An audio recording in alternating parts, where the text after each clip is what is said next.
Hi guys! So welcome back to our YouTube channel. So for today's video is makikita nyo naman sa title kung ano yung i-open natin at kung ano yung ipapakita ko sa inyo. And yes, I'm so happy, I'm so thankful, I'm so grateful. Finally, after almost 3 years here sa Jamaica is meron na akong lisensya! Daghan kay kong gipang-agian ani guys before I get this license. I have a lot of experience. Marami pa akong butas ng karayom na giagian aron lang makakuha ta sa lisensya no. There is a Jamaica kay it's not easy. I mean it's easy pero pag you are that person nga wala kay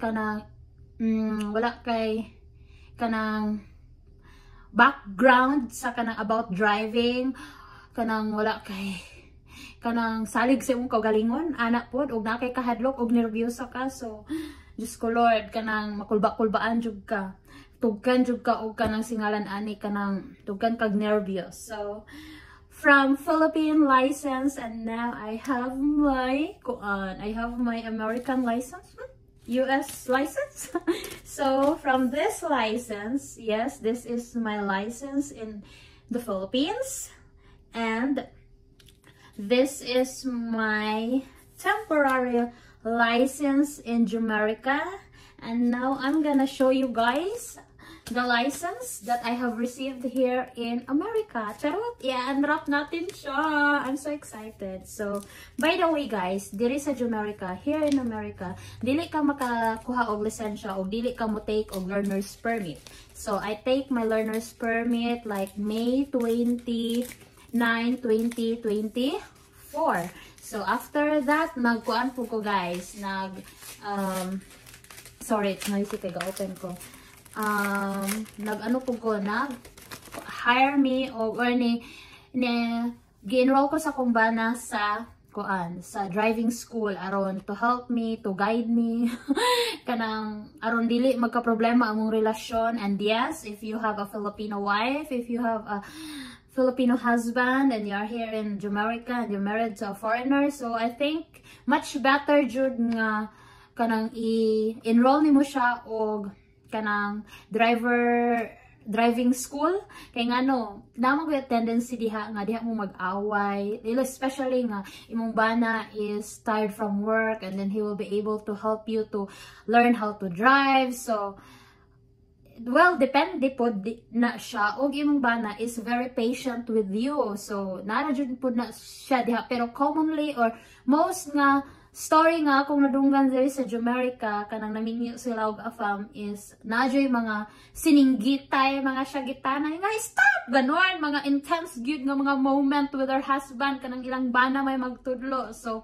even though na ako'y driving school, nag-eskwela ko sa driving school or naay tawo nga nagtudlo nako, ako pong bana is iya pa ko pa drive on panalagsa, but then naadyo dito guys like stop kinahanglan like perfectly perfect jud ka nga mo drive kay kabalo ka for how many years sila na biausa nag-drive silang kagalingon. So murag wala pa sila salig sa atuwa ba kay diri sa Jamaica you have to follow all the rules. Dili pareha sa Pilipinas nga hala paharuros rang kag padagan diha, like dili ka mo, you know, let's say nga nabi uban nga dili jud mo follow sa mga rules and regulation, like pag stop sign stop jud ka diha, dayon na ay mga speed limit and bawal ka mag-drive diri nga nakainom ka, daghang kayong mga do's and don'ts. So mao to siya, and ako po to siyang gi-studyhan. So mo na akong instruction permit or my learner's permit, nakuha siya nako May 28, 2024.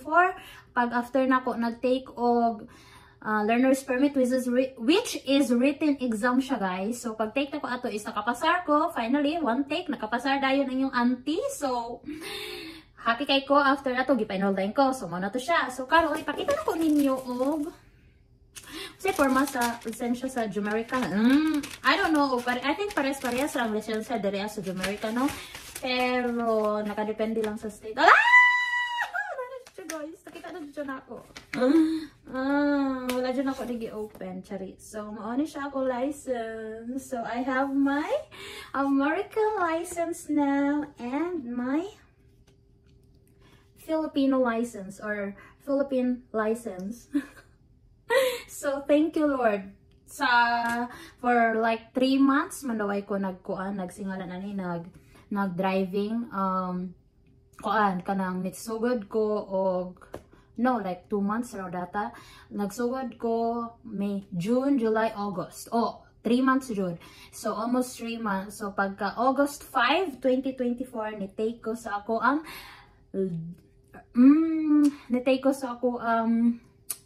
driver, driver license ako. So, nakapasar ko guys. So, I thought, dili ko kapasar. Kaysa pagsakay pa lang nako sa sakyanan is, sayop na jud siya. Like, dili jud siya sayop. Pero, ako ang dulong sa ako ang sakyanan or ang front sa ako sakyanan. Supposedly, paingon siya sa, nag-reverse na ko, paingon siya sa left. Sige kung kaingon sa right. So, but then, ang ako ang kuan, taga DMV is super butan siya. And I didn't expect jud. Ang gadalara po dako dito sa DMV. Kaya ako na pong driving instructor. So, mao to siya. And you know what guys? Dapat jud pasaron kay it's very expensive. Diri sa mua per hour sa muang driving school is $70 per hour. So, mao to siya.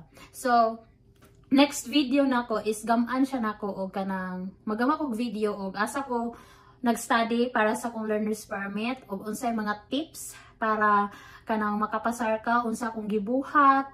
Like, easy raman dyan siya guys. Dili dyan siya lisod. Pero kanang syempre, nata sa laing country, nata sa laing syudad, nata sa laing kalibutan, lisod siya. Labi na, wala po kay background as a driving, no? Like, sa Pilipinas, wala dyan ko nag-drive. Kani ako lisensya sa Pilipinas is, nagkuha ko ani, o nag-driving school ko dito. Yes, na ako a little bit background di ay. Pero dili dyan siya fully, like, nakabalo na ko unsang pag-on sa sakyanan, pero di zigzag pa jud ko mag-drive, di ko kabalo mo parking. Like katora ka nang unsang pag-on, kanang pag-on sa steering wheel, then nagkuha din kog lisensya kay for ID purposes. So mao to siya. So mo ni siya. I think they're all just the same. Mo na siya. Tadan! Parehas-parehas ra sila. Ang the different lang kay ining picture card diri sa Jomerica is okay ra og naay mga arios, alahas ug uban pa. Ayaw lang pag heavy makeup kay basin pag tan-aw puro pohon og nadakpan ka. Unsa man lahi manig dagway. Dako man kayo kausbanan. So ako yung dagway diri is dako kay kog ngisi. So mao to siya guys. So next video is ako mong kanon tudluan ikaw na ko ninyo i-share na ko sa inyo giunsa na ko pag-study and pagpasar and then kuan unsa inyo angay buhaton. Charis. So mao to siya guys. Please like, share and subscribe to our YouTube channel for more upcoming videos. Ciao.